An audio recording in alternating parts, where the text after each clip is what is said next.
Ih, bohong. Aku hanya memikirkan satu peraturan penting. Kenapa kau lakukan hari ini kalau kau bisa melakukannya besok? Few moments later. Halo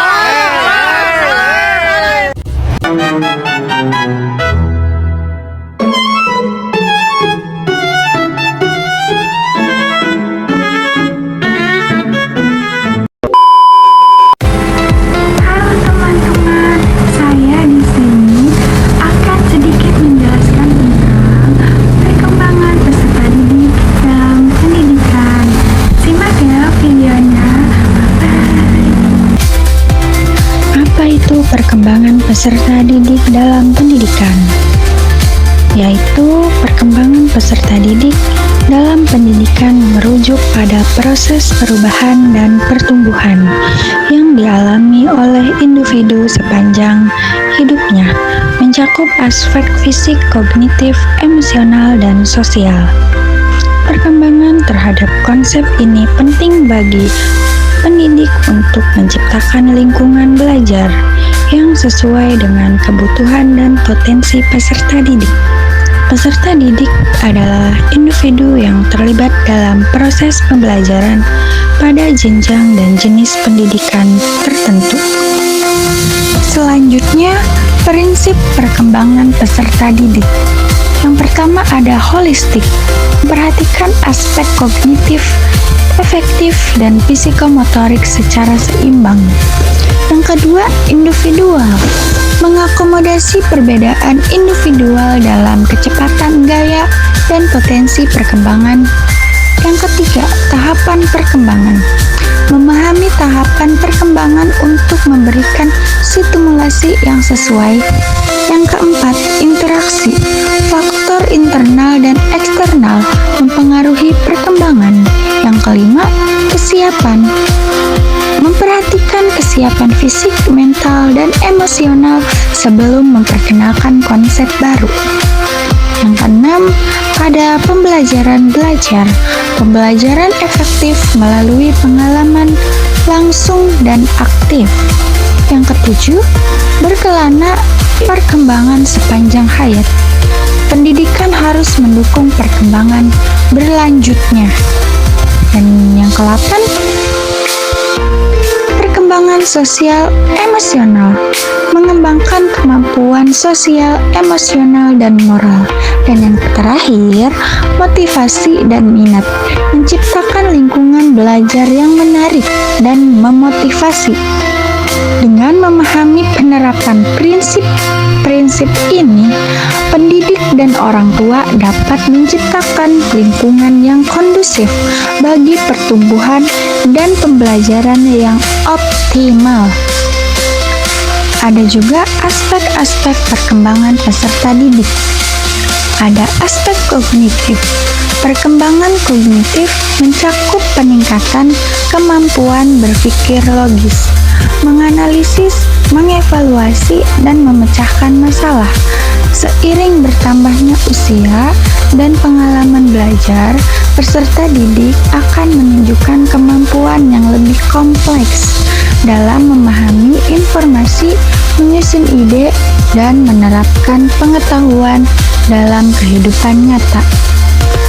Kreativitas juga menjadi bagian penting dari aspek ini, di mana peserta didik didorong untuk berpikir secara orisinal dan inovatif.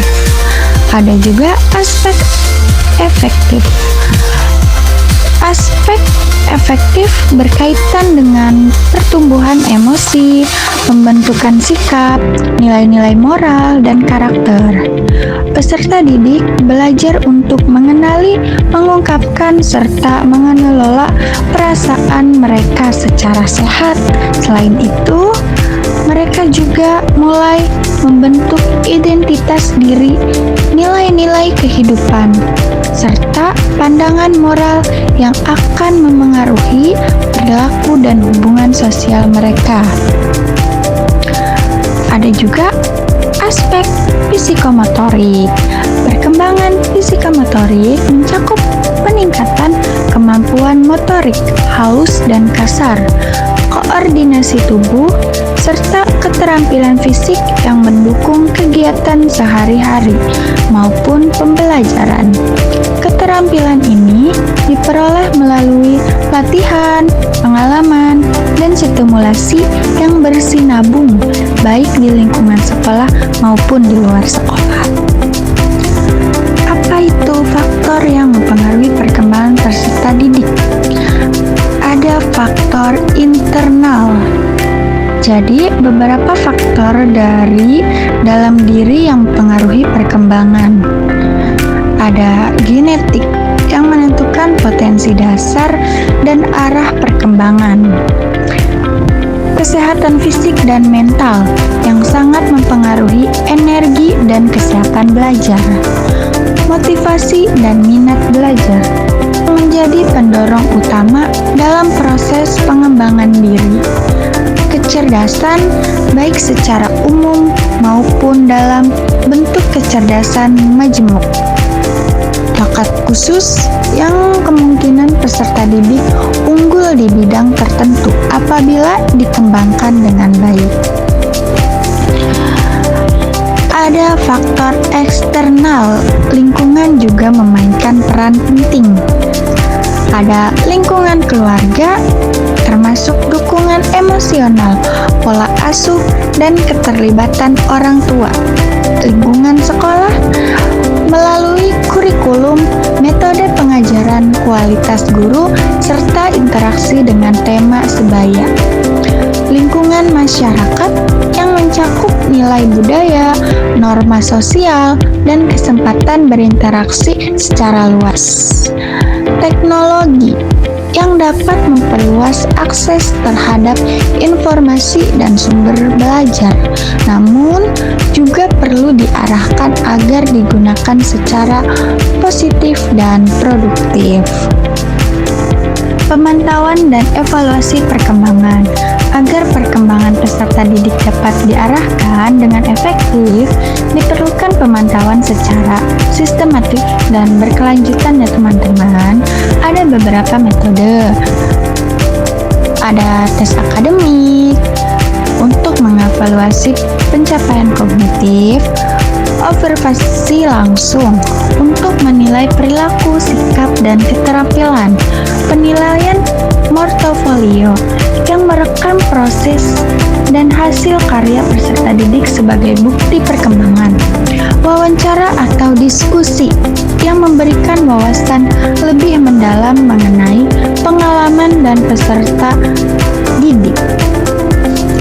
Ada juga contohnya teman-teman, contoh berkembang secara berbeda pada setiap tahapan usia. Ada 4 tahap perkembangan.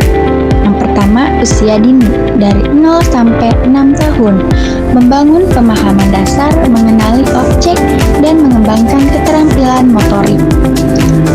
Usia sekolah dasar SD 6 sampai 12 tahun, berpikir logis, memahami aturan, dan mengembangkan rasa ingin tahu.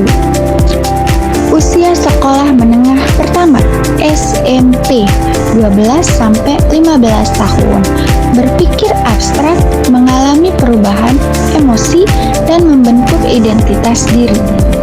Usia sekolah menengah atas SMA 15 sampai 18 tahun, berpikir kritis, reflektif, dan membuat keputusan berdasarkan analisis.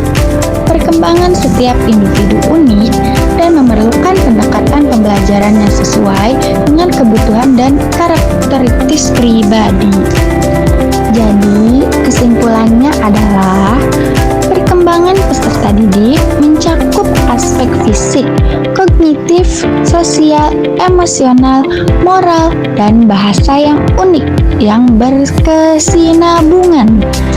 Pemahaman terhadap konsep perkembangan membantu pendidik menciptakan strategi dan pembelajaran yang sesuai dengan kebutuhan dan karakter peserta didik sehingga mereka dapat mencapai potensi maksimalnya.